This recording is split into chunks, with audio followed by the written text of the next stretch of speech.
Assalamualaikum warahmatullahi wabarakatuh. Perkenalkan, nama saya Nurul Sofiatul Hijaz dengan NIM 11930300077. Perkenalkan juga, nama saya Muhammad Ikramul Haq dengan nomor induk mahasiswa 11930300062 dari jurusan Hukum Tata Negara Siasah, kelas B semester 5. Kami dari kelompok 1 akan membahas tentang konsep alam semesta dalam perspektif Al-Quran dan sains.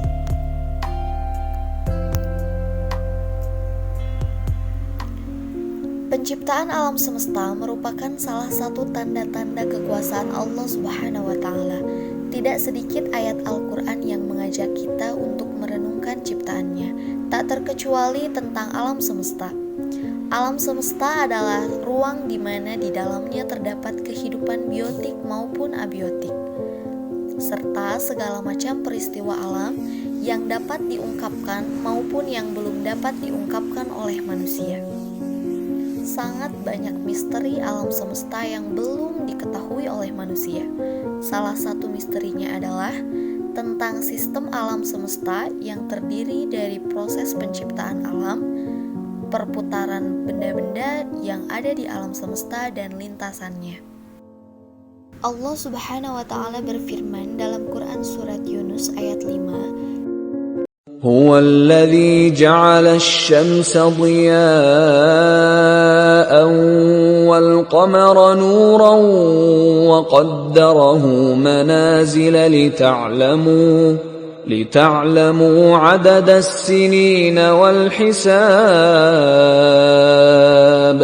ما خلق الله ذلك إلا بالحق يفصل الآيات لقوم يعلمون. yang artinya ialah yang menjadikan matahari bersinar dan bulan bercahaya. Ialah yang menentukan mazilah-mazilah baginya, supaya kamu tahu jumlah tahun dan perhitungan waktu. Ialah yang menciptakan ini kecuali dengan sebenarnya. Demikianlah ia menjelaskan ayat-ayat bagi orang yang mengetahui. Dalam sains tercatat berbagai pengetahuan tentang perkembangan konsep alam semesta. Plotinus yang hidup antara 70 sampai 147 Masehi mengemukakan sebuah teori yang dinamakan geosentris. Teori ini mengemukakan bahwa yang menjadi pusat dari tata surya adalah bumi. Semua planet dan benda-benda ruang angkasa lainnya bergerak sesuai lintasannya mengelilingi bumi. Manusia saat itu sangat meyakini teori ini. Teori geosentris ini bertahan lebih dari 1400 tahun. Baru pada 1473 sampai 1543 Masehi, seorang ilmuwan yang bernama Copernicus membalikkan keyakinan yang sudah bertahan lebih dari 1400 tahun ini dengan mengemukakan teorinya yang bernama heliosentris. Teori ini mengemukakan bahwa yang menjadi pusat dari tata surya adalah matahari atau helio. Semua planet dan benda-benda angkasa lainnya termasuk bumi bergerak sesuai lintasannya, mengelilingi matahari. Sebenarnya, Copernicus bukanlah yang pertama. Jauh sebelum Copernicus, ilmuwan Islam dan Yunani kuno telah mencetuskan teori ini. Namun, sebelum diterbitkan, Copernicus tidak menyertakan bagian temuan mereka dan mengklaim bahwa itu adalah temuannya sendiri. Teori heliosentris ini kemudian diperkuat dengan temuan Kepler dan Galileo yang hidup antara tahun 1568 sampai 1630 Masehi. Kepler berhasil menjelaskan gerakan planet di dalam tata surya yang dirangkum dalam 3 hukum gerakan planet Kepler, yaitu 1. Setiap planet bergerak dengan lintasan elips. Matahari berada di salah satu fokusnya. Kedua, luas daerah yang disapu pada selang waktu yang sama akan selalu sama. Ketiga, Periode kuadrat suatu planet berbanding dengan pangkat 3 jarak rata-rata dari matahari. Teleskop yang ditemukan Galileo semakin memperkuat bahwa matahari adalah pusat alam semesta, sehingga temuannya ini memperkuat teori heliosentris. Setelah itu, penelitian-penelitian tentang alam semesta terus dilakukan. Pada tahun 1903, Einstein mengemukakan bahwa jagat raya adalah sistem yang tertutup dan tidak meluas terus-menerus. Pendapat Einstein ini hanya bertahan selama 12 tahun, karena pada tahun 1915, Einstein membantah sendiri pendapatnya dengan mengemukakan teori yang mengatakan bahwa alam semesta tidak mungkin statis, tetapi alam semesta akan terus mengembang sampai pada batas keelastisitasnya. Perumpamaan teori Einstein ini seperti menggoreng kerupuk, yang awalnya kerupuk akan terus mengembang sampai pada batas tertentu, selanjutnya akan menggulung kembali. Begitulah alam semesta pada saat ini, proses pengembangan itu terus-menerus dan kontinu. Hubble pada tahun 1929 memperkuat teori yang dikemukakan Einstein dengan teleskopnya yang lebih canggih. Hubble menemukan kumpulan galaksi seperti bunga mawar merah.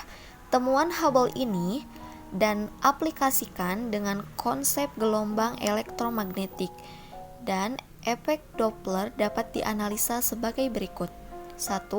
Warna merah termasuk bagian cahaya tampak yang mempunyai frekuensi paling kecil pada spektrum gelombang elektromagnetik.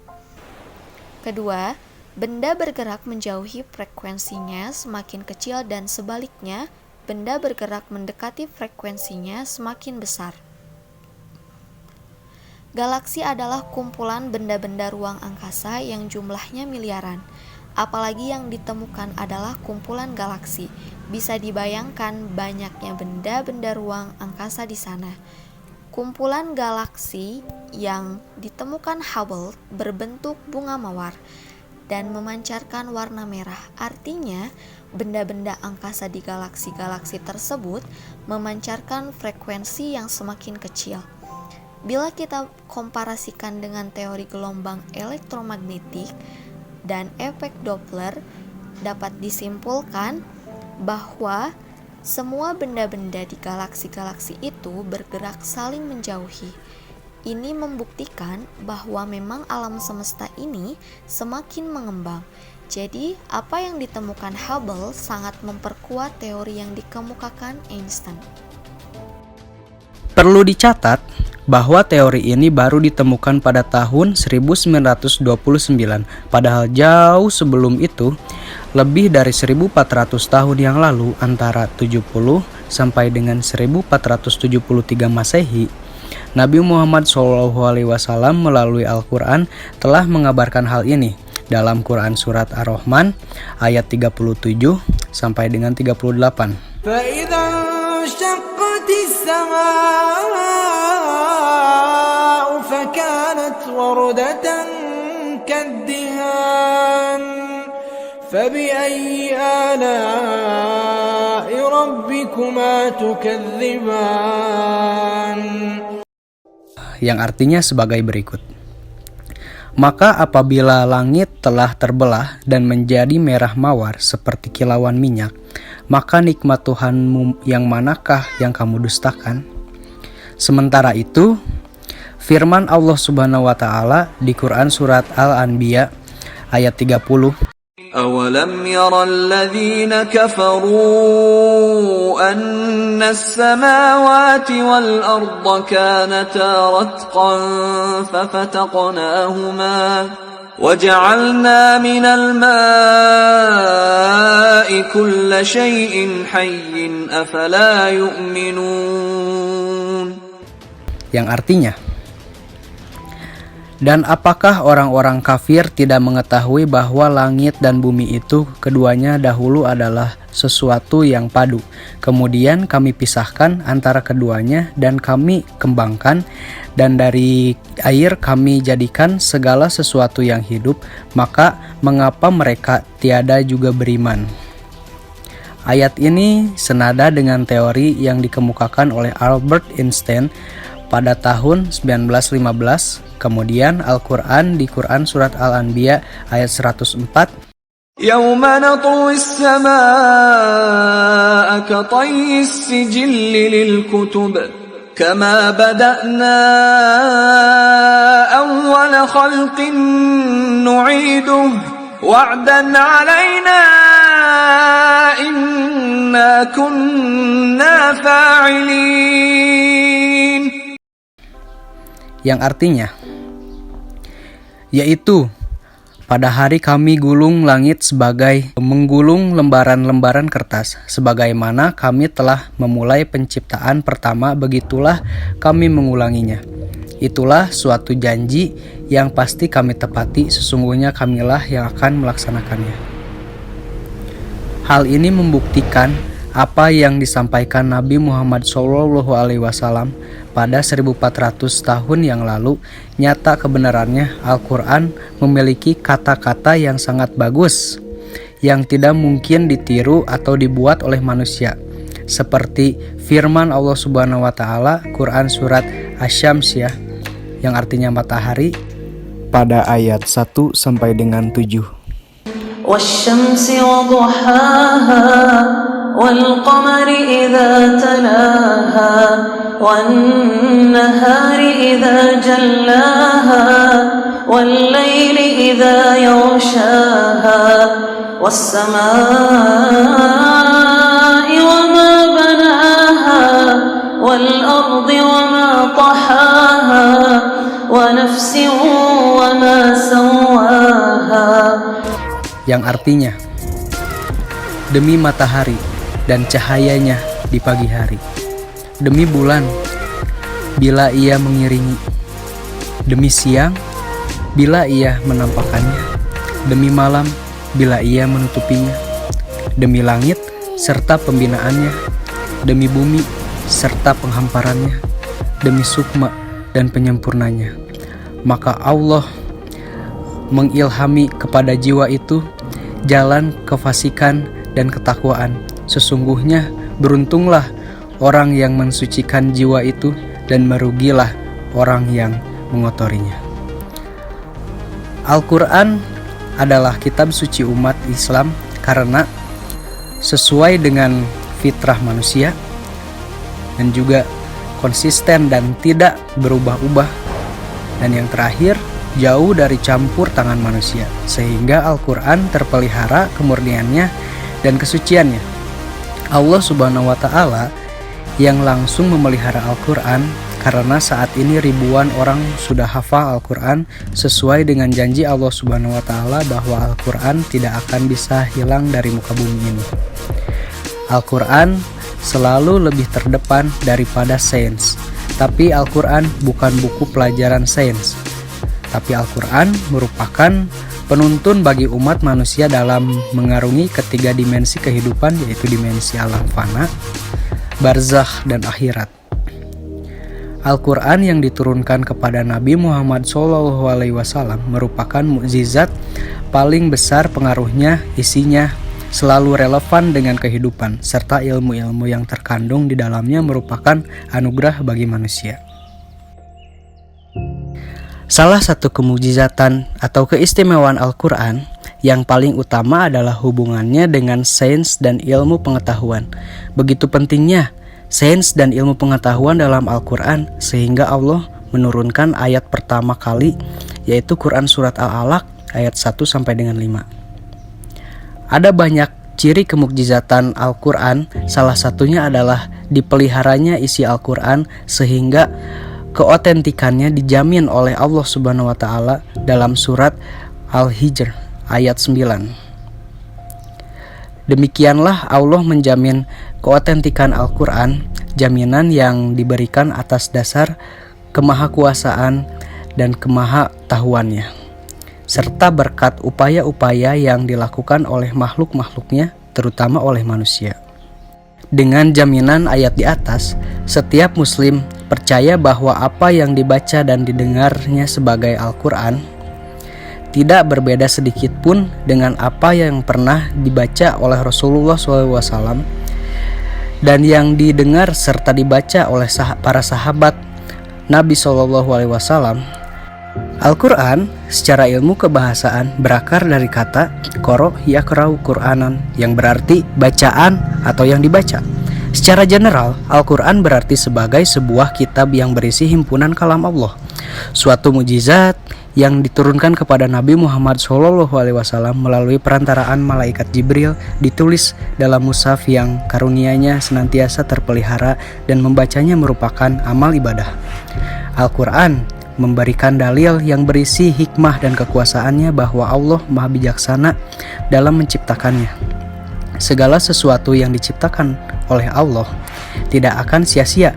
Bahkan semua itu menjadi bukti dan bukti tanda-tanda kebesaran Allah Subhanahu wa Ta'ala, bahwa Allah ada dan Allah yang Maha menciptakan atas segala sesuatu yang ada di dalam alam semesta ini.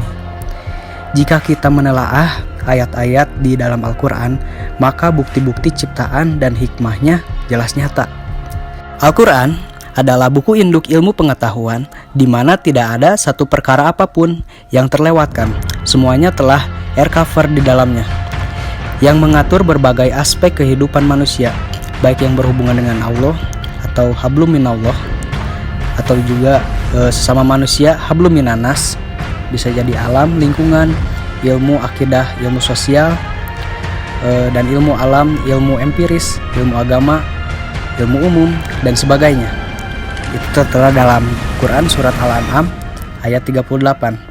Lebih lanjut, Ahmad Baikuni mengatakan, sebenarnya segala ilmu yang diperlukan manusia itu tersedia di dalam Al-Quran. Islam merupakan satu-satunya agama di dunia yang sangat berempatik dalam mendorong umatnya untuk menuntut ilmu. Bahkan Al-Quran itu sendiri merupakan sumber ilmu dan sumber inspirasi berbagai disiplin ilmu pengetahuan, sains, dan teknologi. Al-Quran mengandung banyak konsep-konsep sains, ilmu pengetahuan, dan teknologi, serta pujian terhadap orang-orang yang berilmu. Dalam Islam, setiap orang diwajibkan untuk menuntut ilmu, baik ilmu agama maupun ilmu pengetahuan, sains, dan teknologi. Hal ini sebagaimana telah disabdakan oleh Rasulullah SAW, yang artinya menuntut ilmu itu wajib atas setiap orang Islam. Hadis riwayat Ibnu Majah. Kesimpulan daripada pemaparan tadi yakni salah satu kemukjizatan atau keistimewaan Al-Quran yang paling utama adalah hubungannya dengan sains dan ilmu pengetahuan. Begitu pentingnya sains dan ilmu pengetahuan dalam Al-Quran. Al-Quran selalu lebih terdepan daripada sains. Tapi Al-Quran bukan buku pelajaran sains, melainkan Al-Quran merupakan penuntun bagi umat manusia dalam mengarungi kehidupan. Hal ini sudah dibuktikan pada konsep alam semesta. Cukup sekian pemaparan dari kami mengenai konsep alam semesta dalam perspektif Al-Quran dan sains. Kurang lebihnya mohon maaf. Wabillahi taufiq wal hidayah. Wassalamualaikum warahmatullahi wabarakatuh.